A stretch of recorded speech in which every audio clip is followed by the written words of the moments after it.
Ang santos nga Ebanghelyo sumala ni San Lucas.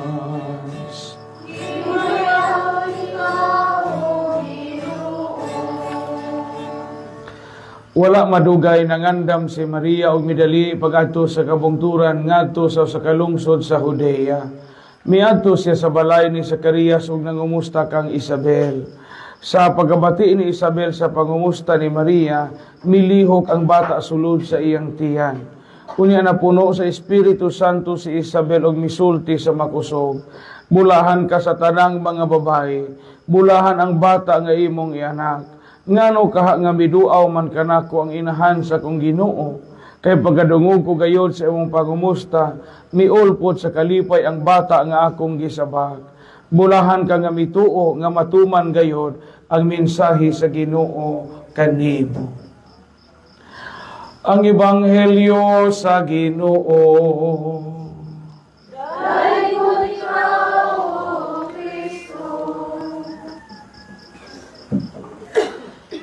Binati ko mga igsuon, mga minahal ko mga parokyano, labi na mga lumulupyo sa barangay, sa hamili nato nga barangay sa Magsiha o sa Maslog, o kasikbit nga mga sityo dinhi sa ato ang kapilya. Kitang tanan nga misakripisyo, gahago, o labaw sa tanan mi padayag sa tong pagtuo, nga ang Dios nagpagkatao, o mo'y atong hinungdan nga nung gasaulo kita sa Pasko, karong tuiga, o sa tanang mga Disyembre sa atong kinabuhi. Kaniniyong tanan, good morning. Hatagan na to ang Dios sa masipang pasidungog, masipang pakpak, kay kung wa pa siya, wa kita dinhi karon. Salamat sa kagayunan kay na-assignan ko usa ka misa dinhi sa ato ang kapilya kay ko hunahuna. Katapusan na rabang Pasko na dinhi sa parokya sa Balilihan. Salamat kay puno gihapon ang atong kapilya. Dili ta alkansi sa biyahe. O na. Una konduktor pa. Puno-puno apil ang sa kilid. Mga igsuon, ang Ebanghelyo karong adlaw ninimisa di Galyo o karong adlaw nga ikaupat ka Domingo sa Adbento gahisgot og pagduaw ni Santa Maria sa iyang igagaw nga si Santa Isabel. Ikapila man ang misteryo sa kalipay. Ha? Ikaunom, 5 raman. Ikaduha, ikaduha. Ikaunom. Ikaduha nga misteryo sa kalipay. Pero mangutan ako ninyo, og duawon mo, sama inyong bation. Panalitag na imuduaw niyo kay maningil og utang, sa mo ikabazan, malipay mo? Depende na sa muduaw. Depende sa muduaw. Kay nomdom ko sa istorya, dato'y kusog mamaylo og kwarta sa silingan. Unsa iyang kumari ra gupod di man muiles di gihago na iyang silingan og atubang kay kini paglili ni siya mamaylo na pud ni kana bang sige ra pamaylo jadi mo tulong kanang gahian mo bazad ba ya sige anha sa ila kay muduaw lagi dang pamaylo pagtan-aw paglili ni siya patay na ana pag iyang kumari nga mare muduaw ko, kumusta mari? Pero mao to isang introduction, pero ang tinuod, mamaylo. Mao tong, wa na mo atubang isang kumari, agbata mo isang gipa atubang, isang anak, kanang igo pa nabutaan. Bago pag nabutaan, bitaw, kanang padung mo grade 1. O niya, atubangan na imong, andiha imong ate, ito silingan kay, kanang mamaylo na po nagkwarta. Dito na tok-tok na, mari, kumusta mari? Hinduaw dyan ko ni mo mari kay Pasko ron. Niya agbata mahitubag ing amoy able wa ra ba dinhi si nanay ingon agatungkuan sa wa dinhi imong nanay dinha pa mangguto kita bagani ko tong namubo og tanom namubo sa imong milyona og sa inyong pink princess niya wa lagi dinhi si nanay kadi ko mo to wa dinhi imong nanay naara jud to dinhi dihing lipot ag bata na pod hing adto sa isang mama dito sa kwarto sa sunog. Nay, di lagi mo tuo nga, wa ka kay naan sukuno ka. Ingon po isang nanay, namatay na ko. Daga na po siya dito sa pultahag. Tinamatay na ba si nanay? Say namatay, samot di ko mo tuong, ano mo tuong kung namatay, di ba dito pahibaong silingan man ta, kung namatay mong nanay, ano sa ama siya ilubong. Gikapoy na magbatag bahas-bahas kay wa pa ko siya kadtoy buot dong adto na pug kwarto dong na pud sa gawas hingsinggit na lamang bataw nay ano sa ako no kailobo impas ang booking gihapon dili tanang pagduaw makalipay pero si Mama Mary hing duaw nga to sa igagaw nga si Santa Isabel gadala og kalipay gadalag kalipay ngano man gada siya sa Ginoong Hesus nga bag-o niyang gibuntis, di ba? Unsa ang iya pong giduaw nga igagaw si Santa Isabel buntis po, tiguwang na nga nabuntis. So, duha ka buntis ni ron. Naibuntis nga tiguwang, naapoy buntis nga dalagita. Napay tiguwang buntis ani? Ang murag Santa Isabel. Diyan muna siya pagkamayan. Diyan muna sila rin mga espesyal nga gitawag sa Ginoo. Nalipay sila kay nangabuntis sila. Kamu mabuntis mo, malipay pa ba mo? Asa de. Mayan disog, boy, set na kinabuhi pa rin, nabuntis na po ko. Kaya ito, nauna-unong saon ang pagbuhi, unsaon pagpakaon, unsaon pag-alima, unsaon pagpadako. Ang karaang mga tao, karaang mga Hudiyo, labi naglaki ang ilang gibuntis, ikalipay na nila pag-ayo. Kung nagkaroon kay puro man laki ilang gibuntis, si Santa Isabel gabuntis ni San Juan nga magbubunyag. Kanang pistahan na itong Hunyo 24, nga manablig mong tubig sa una. Kunya, ang mahal nga birhen gabuntis sa kinakusgang anak sa Dios atong Ginoo. Mga buntis mo, kinahanglang malipay jud mo. Unsa ipanabi jud na nga buntis ko. Kay ipanabi man nila ni Mama Mary o ni Santa Isabel. Yung mari, buntis ko sus, 5 rabay amahan ani. Tinampuhan ra ba ni mata. Lahit tag-ija sa siko, lahit tag-ija sa kilay, lain po tag-ija sa pilo. Kaya kuyaw nang gibuntis mari og namisa pa ni kon celebrated mass. Daghang pari. Ikalipay nato umabuntis ta kay usa na sa mga dakong panalangin gikan sa Ginoo. Balik ta. Gada og kalipay si Mama Mary. Nganong nalipay man po si Mama Mary, si Isabel pag-adto ni Mama Mary. Naklaro kayo sa Ebanghelyo, ingon si Santa Isabel, wow, hingan-hin ako ang inahan sa akong Ginoo. Ingon si Isabel, praise the Lord. Hinganhin ako ang inahan sa kong Ginoo. Usa kada kong kalipay na ako nga gibisitaan kong Ginoo ron. Kay diha gad ang Ginoong Hesus sa tiyan sa mahal nga birhen pag-adto ni Mama Mary. Ikaduhang tuyo nga anong hing-adto si Mama Mary ni Isabel aron mo silbi.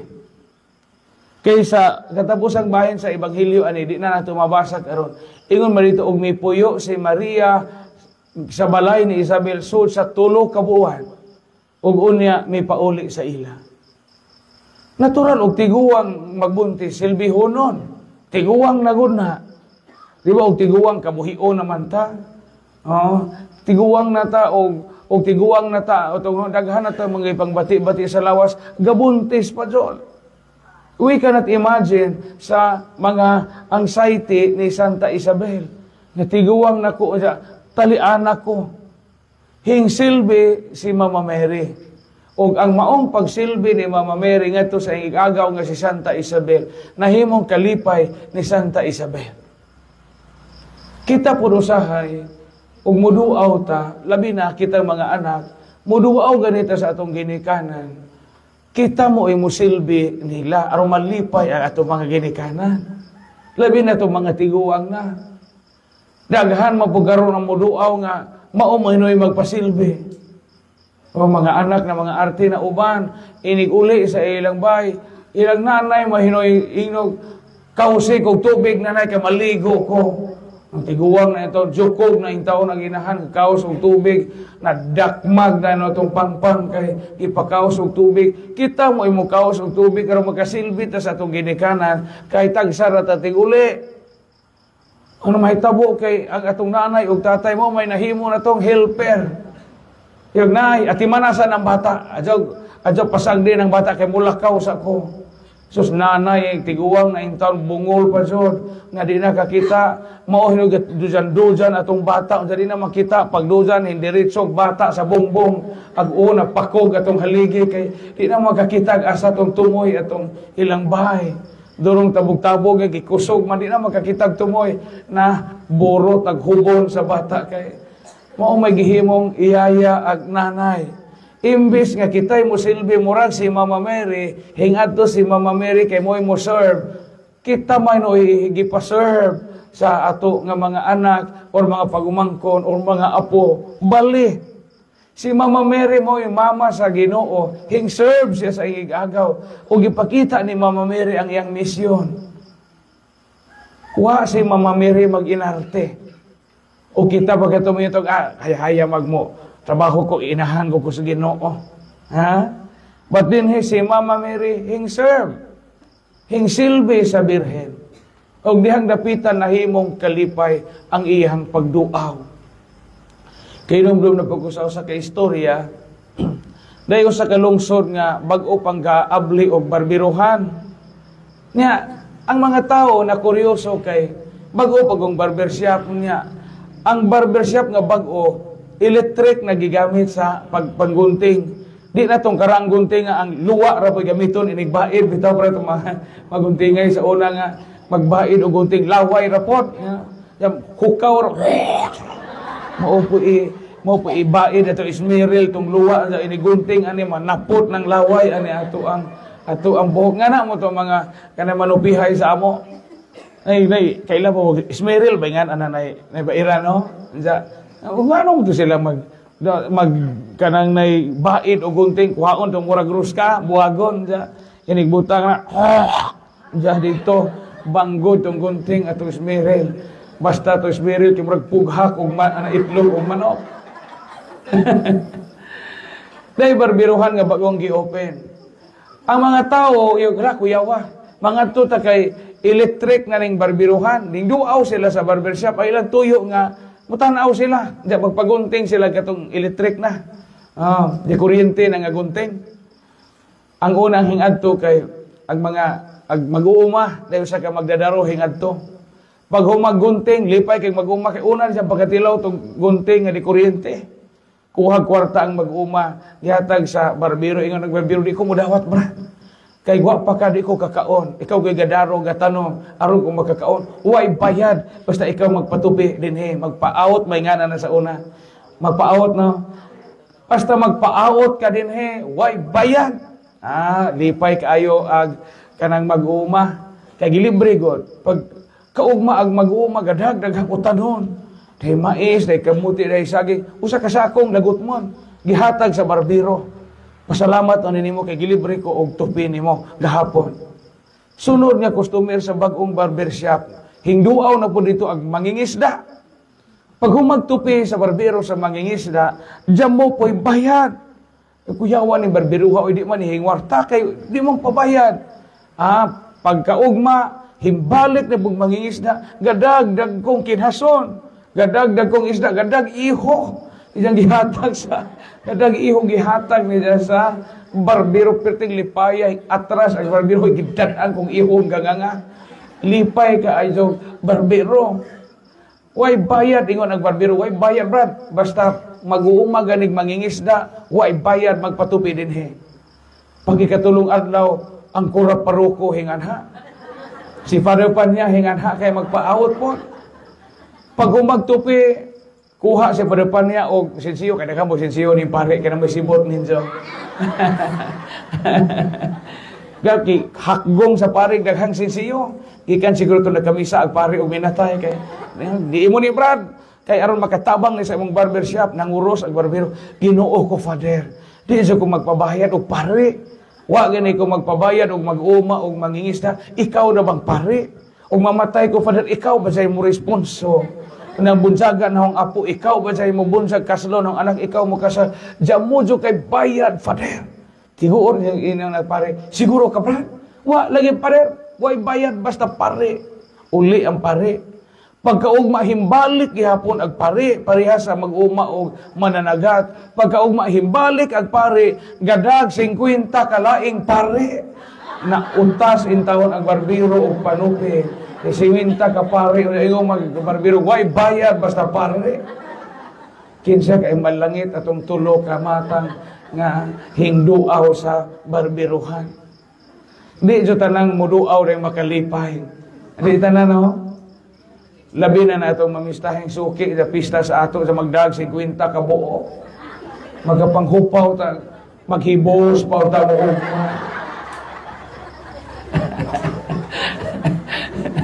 Haguan naman di man ni mo isabot. Kita ra mo tay suki, sa man gadama kay nagpanulay. Pero ang pagduaw sa Birhen ngadto ni Santa Isabel gikalipay. Kini gud silang duha ga-exchange ni og gift. Ga-exchange silang mga kalipay ba? Si Mama Mary gada sa Ginoong Hesukristo. Si Santa Isabel pod hiingon nga, salamat kahing anhi ka. Hingulpot ang bata nga gisabak si Juan. Si San Juan nga nahimong magbubunyag. Gi-celebrate nila ilang blessing nga puro sila nabuntis sa katingalahang paagi. So ang hagit karon sa ebanghelyo sa atong kinabuhi, kung muduaw ta sa ato makauban sa pamilya, mga minahal sa kinabuhi, pagdahadyo kalipay. Mura ni Mama Mary. Adyaw duaw kay magdaag libak, magdaag chismis. Kay bawo ba ka? Basta may kay bawo ba ka? Mauna na isunod. Piskay ning duaw nga makalipay. Unya og muduaw ta labi na mga idaran atong ipangduaw, silbi gyud. Ayaw pag senyorito, og mahimo tabag lungag, tabag digamo, tabag kuhag purga sa itong mga iro nila gikagir aron malipay ang inyong giduaw. Advance Merry Christmas na itong tanan. Mabuhi ang Kristiyano sa komunidad sa Magsiha ug sa Maslo.